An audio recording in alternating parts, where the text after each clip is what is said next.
This is The Clash, where the real world clashes with a true Christian worldview.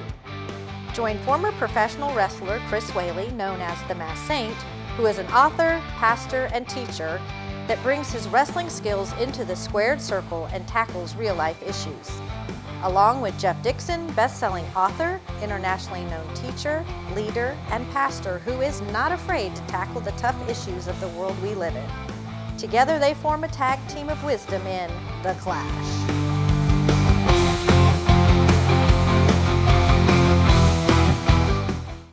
Hi, welcome to The Clash, where we take a Christian worldview, allow it to clash into the culture around us, and when we're done, hopefully we create 30 minutes that will allow you to be entertained, educated, enlightened, and maybe expand your horizons just a little bit. I'm Jeff Dixon. I am one of the hosts of this particular show, but the real driving force behind this show is sitting to my right, your left on your screen. He is the one, the only, they call him the Saint.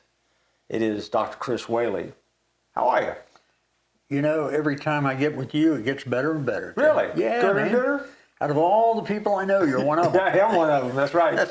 and there's only two of us on this set, so we're okay. Yeah, we're doing great. Yep. Well, you know, there is a birthday coming up. Yes, it is. That I'm excited about. Important. It's a very important birthday. Yeah. Whose birthday?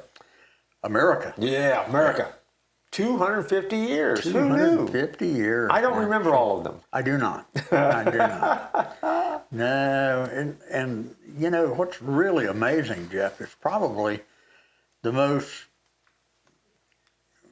unbelievable time has been in our lifetime.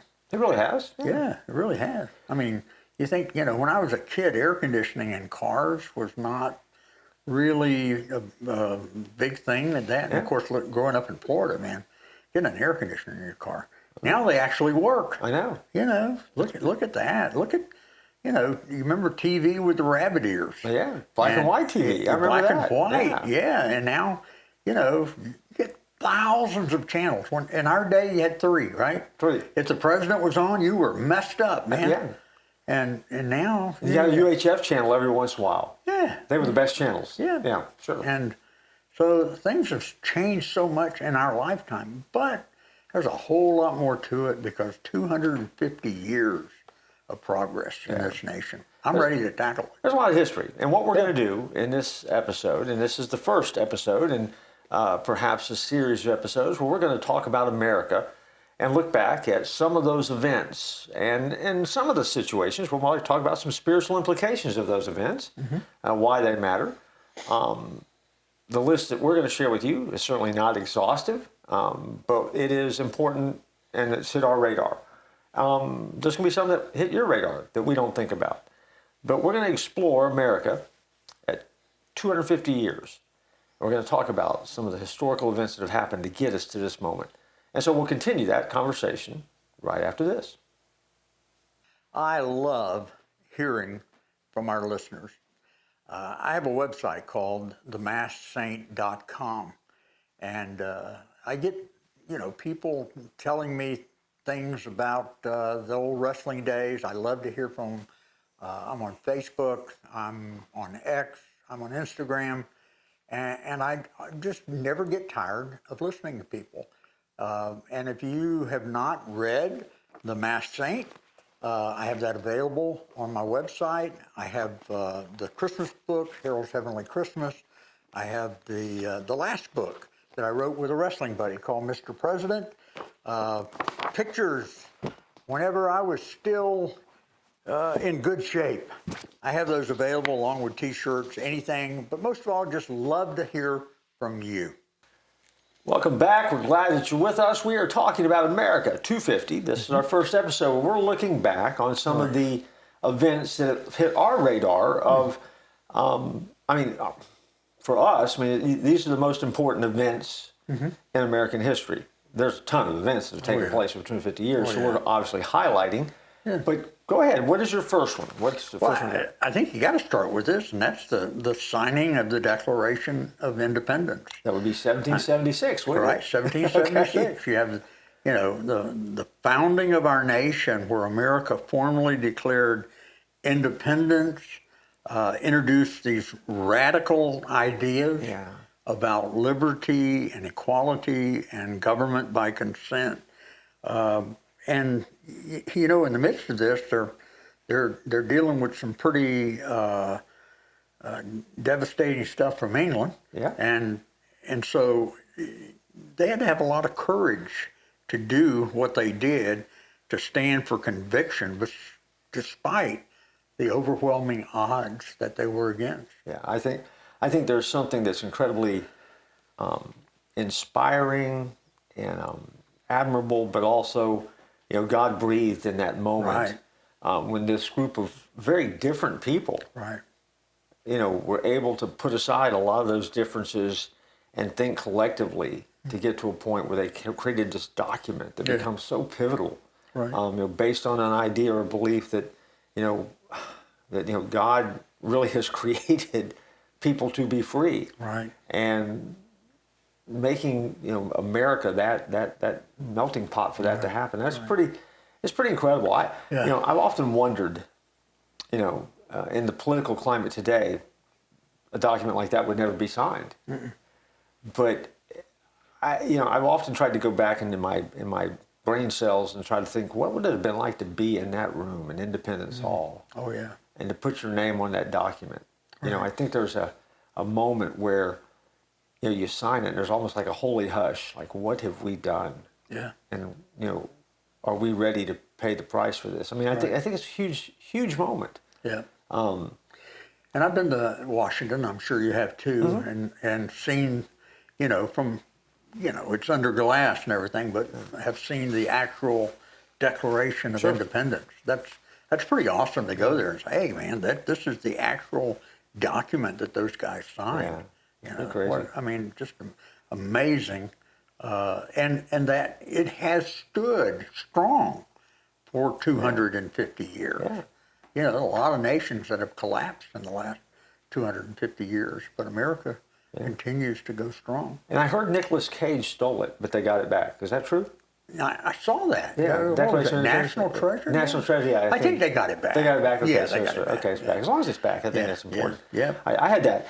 And I think another one that goes with that, though, is the Constitutional Convention that took place in 1787, because now that rounded out what started in 1776, this Battle for Independence, where they put together what we have as a foundation in the document form for the federal government, what that's going to look like. I mean, I think we lose that sometimes because, Declaration of Independence, we had to have that, but we had to come behind it with some documentation to put the framework together to hold this thing together. Right.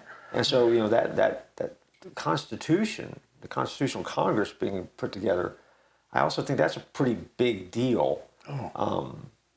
That really does allow us to have the nation we have today. Right. And when you think of the American Revolutionary War, where you have these colonies that are fighting for independence, and they create this new political experience, unlike the monarchies of the era that they were up against. And you have this most powerful nation, I believe at that time, the most powerful nation, England, and we kicked their butts. Yeah. And that's, I know, can we say that on here? I don't know. I don't know. If so, it'll be edited out by the time you watch it. Yeah, but we did it. I mean, farmers and just regular people taking up arms to go against this big giant England, and we did it. Sure. That. My goodness, I get chills just thinking about it. Well, before we get away from that, then, because again, let's throw a name out of history in here too, because again, obviously, in the history of America, there are some pivotal figures as well. I mean, and think about the significance of George Washington. Yeah. That title he carries, Father of the Country. In a lot of ways, he really was. I mean, larger than life, larger than most men anyway. 6'4", 6'5", whatever he stood. Yeah, 6'2". But just. Wow, what an amazing insight and depth that certainly was beyond him. I mean, it had to come from somewhere, because but his ability to pull off what was an overwhelming victory. Right. And he probably could have served to be president until he died. Sure. Oh, But sure. he said, no, 2 terms, that's it. Yeah. And, you know, that shows, I think, the humbleness of the guy, too. There was wisdom to what he did. Yeah, wisdom, yeah. Because, again, we're trying to make a break from having kings. Right. And if we were ever going to have an American king, he could have been it. Yeah, it could have been it. But stepped away. And you know, and I think also, when you go back and read the exploits, it's been recently that I've read a couple of books on George Washington. And I'm really fascinated with how he saw God at work. Yeah. In what he was doing. Mm-hmm. You know, a complex guy, but, you know, seeing, you know, the divine hand, allowing him to do some stuff that really made no other sense that God had a hand in it. Right. You know. Just read his works, and he mentions God, you know, 3 or 4 times in just about everything he writes. And brilliant, too. Yeah, I mean, you know, set up the Culper ring, which, of course, that group of spies that, you know, got him information and stuff like that. I mean, he was so astute at what he did, and I think that sometimes we just think about him, you know, run around cutting down a cherry tree, which didn't happen. But you know, you know, we miss a lot of that. But I mean, a pivotal figure in leading, you know, the nation to this moment where all of a sudden we became something, and where there was nothing before. Right. Big. What else you got by way of? Well, I big think events? this is the big one, of course, is the American Civil War. Yeah. Between the North and the South, determined whether the nation would survive and accelerate because of the end of slavery. And you know, somebody's asked this question: was the Civil War America's greatest failure or greatest correction? That's a good question. Yeah. Yeah. And I'm sure that depends on who you ask or what historian you ask. But I think I think, and that's one of those times too where you think back on it. I mean, it was in some ways it was a political issue, but it was a human issue, and it split the nation in half. Oh yeah. And it became something that you could not avoid. As you go back and read the stories, I mean, it didn't matter who you were. You just couldn't rise above it. You couldn't be neutral. You were going to be one side or the other. And I think the end result would be that it was perhaps our greatest correction. I mean, I think in hindsight, you know, we can conclude that at the time as it's unfolding and the way it unfolded and the leaders. I mean, and again, you know, it's easy from where we're sitting today to be very, you know, very, very cavalier and, you know, oh, this was right, this was wrong. But I mean, you know, these were guys that they thought they were right, which is, you know, befuddling sometimes, but they did. They thought they were right, and they were willing to go to war for it. And it really did. It split the nation down the middle. And leadership has a lot to do with it because Abraham Lincoln was the man for that time. Yeah. And you know, the first Republican president. And I think, you know, we owe a lot to him keeping our nation together. Yeah. Because you know, 250 years we stayed strong, but that was one of those kinks. But It's a flashpoint. Yeah. yeah, it could have gone very badly for our nation. But you know, I think Lincoln's leadership kind of brought things back together, and we have survived and done better because of it. Well, I mean, and the wisdom and compassion that he had to be president and to have to be president for half of a nation that basically had turned against you.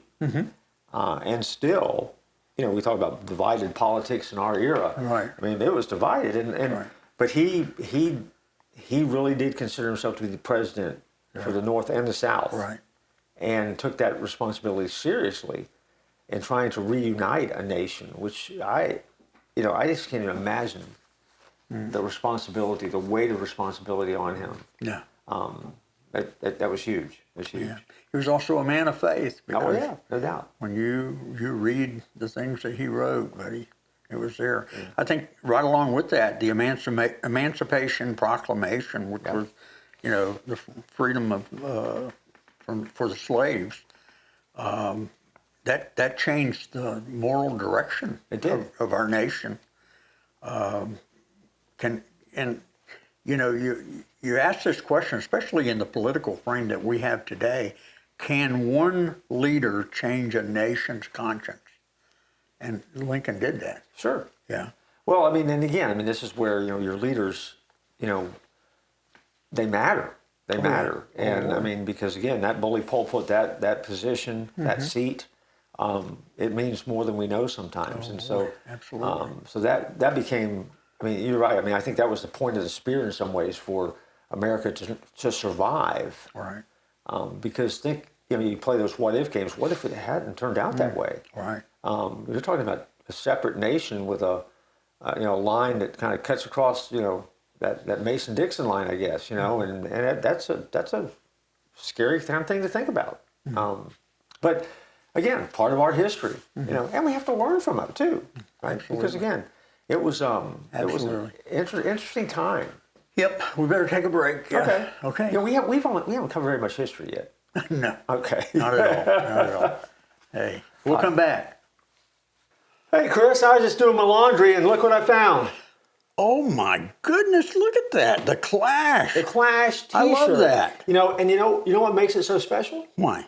Well, because this is the Clash TV show. This is our logo. This came out of my laundry bucket. That means that these T-shirts are available for everybody to buy. And that means that when you need to do some shopping, that special gift, think about it. Yep. You've been invited to a wedding. Right. You buy a wedding present for the bride and groom.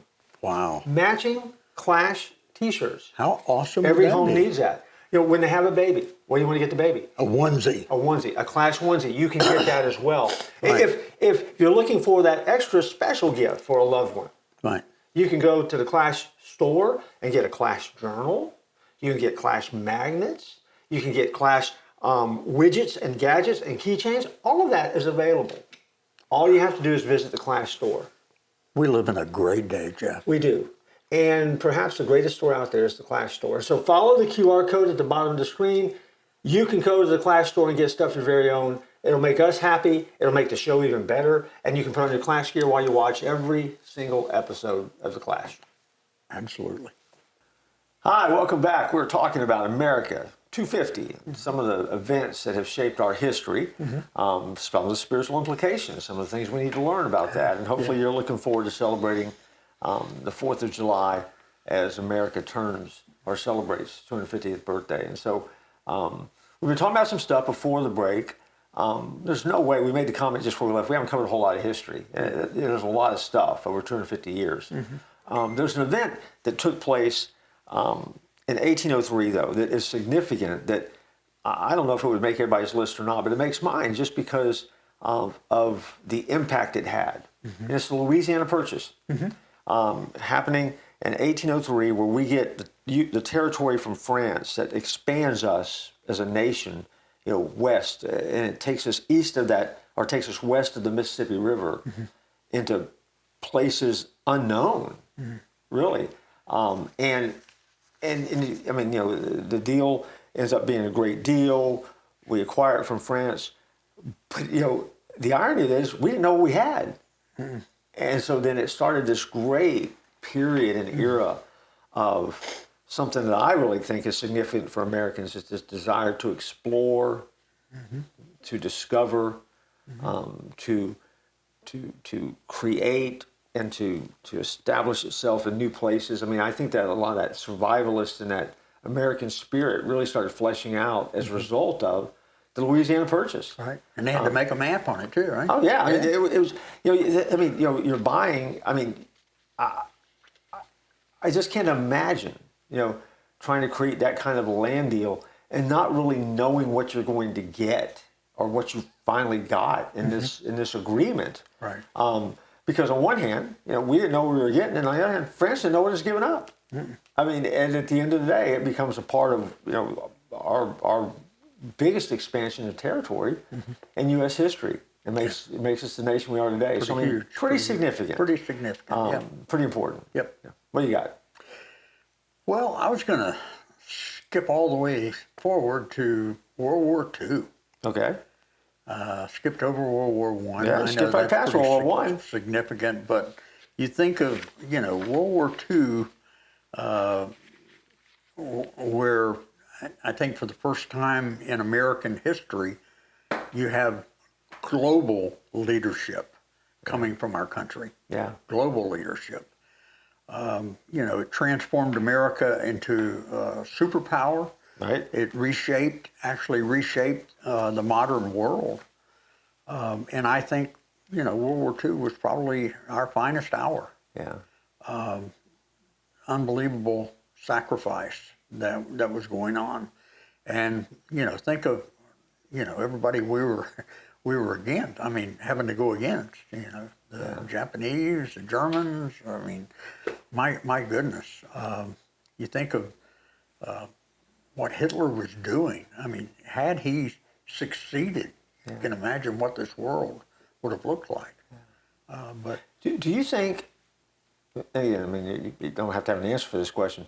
Do you think that World War II was when we, as a nation, really established ourselves as the superpower? I think so. Okay. I think so. A lot of good stuff, but I think also there were some things that ended up harming our country too. Okay.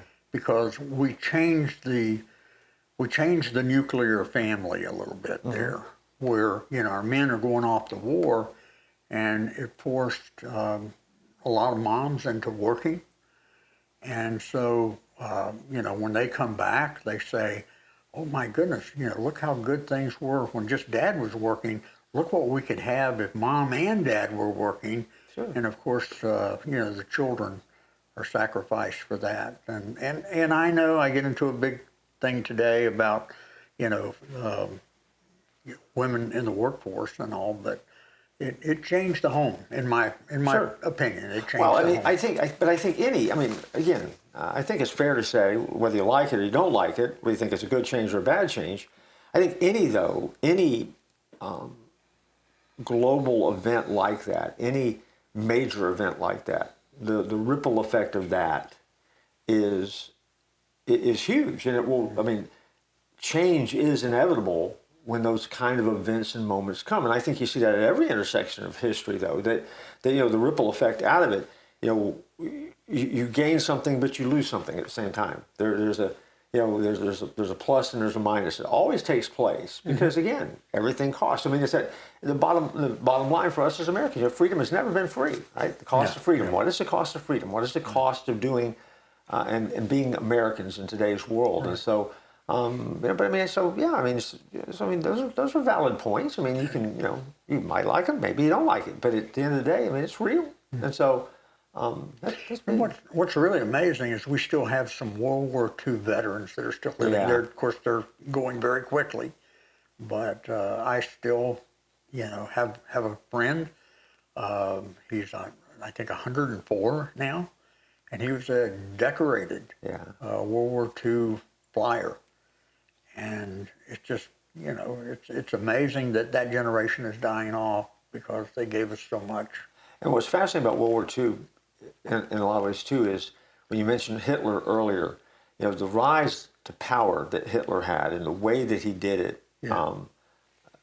an evil genius, no doubt about it, very subtle, the way that he rose to power, but also very, very scripted. I mean, there was a moment, and I think that World War II is one of those great times for us not to lose the history of that, to understand history so we don't make the same mistakes again, so we don't allow the same things to happen again. Because we throw, in our modern culture, we throw terms around way too fast about, you're a Nazi, you're Hitler, and things like that. And we, I think that shows our ignorance, because when we throw terms like that, those terms, I mean, that's like throwing a firebomb into someplace. If you really understand what you're talking about. Sadly, most of the babbling talking heads that use terminology like that, they have no concept of history. Right. And they have no concept of the implications of what they're saying. And so, as a result, you shouldn't listen to them. Right. Because if you're going to be an idiot, you're just an idiot. Right. And so,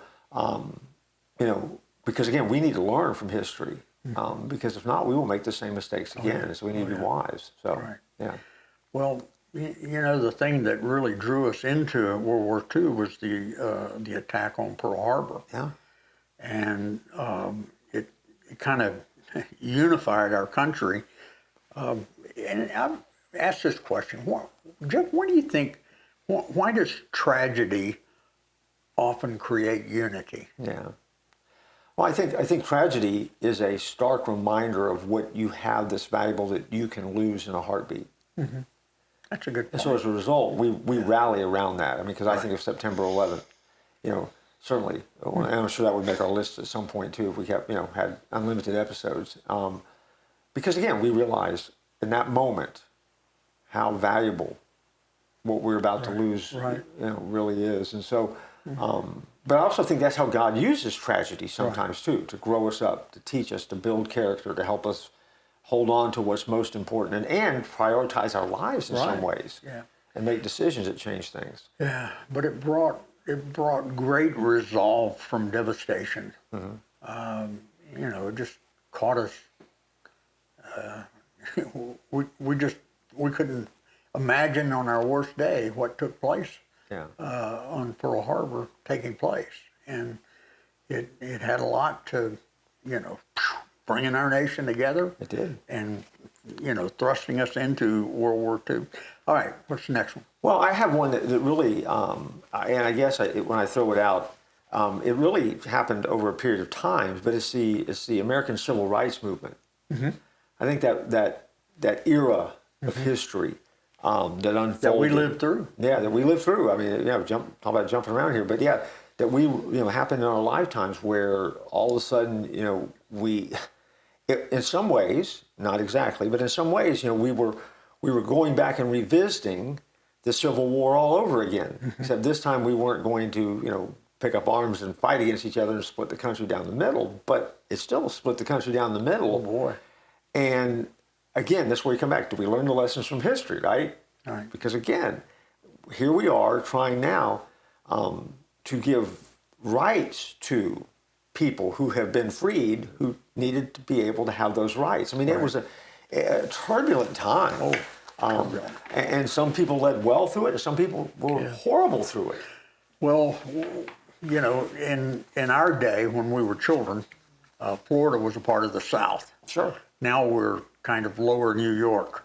Most of the New Yorkers and the New England people have invaded our state tried to take it away from us. Invaded our state. Okay. Yeah, they have invaded our state and all. But, as a child, I remember the colored water fountains, and the white water fountains. That's in our lifetime, sure. I remember, the restaurants, white only, and, I tell my girls about that, and they can't, what? Yeah, it's such a foreign concept to think of now, but hard fought times. I mean, and again, a flashpoint for change and good change.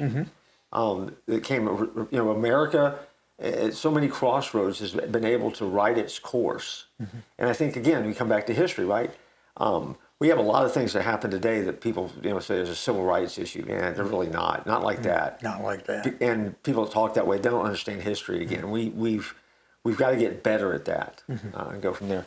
But also, we're out of time. Yeah. I mean, we have just, where'd it go? I don't know. Yeah. Hey, just at the end here, I think there were two things that really helped us through that time of division during the civil rights. Two things.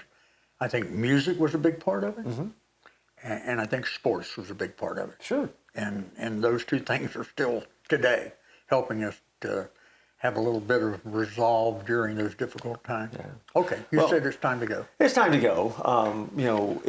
God has blessed us with the opportunity to live in a great nation here in America. We're celebrating America 250, but we're out of time, so we can't celebrate anymore today. Yep, can't. So what do you need to do? Well, I think we need to get out of here and remind people to have a great week and don't tap out.